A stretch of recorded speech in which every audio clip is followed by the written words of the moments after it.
Anasema, napitia hali hii muda mrefu sasa. Ni kwa nini nikienda chooni kwa ajili ya kutoa mkojo huo unatoka kidogo?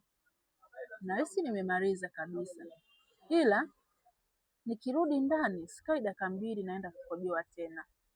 Kwa nini hii hali inanitokea mara kwa mara? Mimi naitwa Tony, niko Mozambiki. Tony, hali ya kutoa mkojo kwa kukatakata, hali ya kutoa mkojo lakini mwingi unabaki ndani ya kibofu, hali ya kukojoa mara kwa mara, yaani ndani ya dakika 2 msalani, dakika 1 msalani, ni tatizo la kutanuka kwa tezi dume. Inaweza ikakupeleka mbali zaidi, ukajikuta unatoa mkojo ambao umeambatana na damu. Kwa dalili hizo tu za awali ambazo unazipitia katika njia ya mkojo,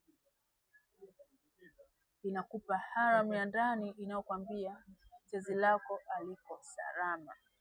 Inawezekana una maambukizi katika tezi au tezi lako limetanuka kabisa.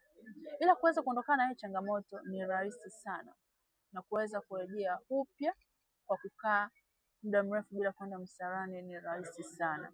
Hakikisha unanitafuta leo ili uweze kupata hii program ya siku 30 mpaka siku 90, yaani mwezi mmoja mpaka miezi mitatu, na uweze kuondokana na hiyo changamoto yako inayokusumbua. Nimeweza kuwasaidia wanaume wengi sana, ila nitakusaidia endapo utapata matibabu haya.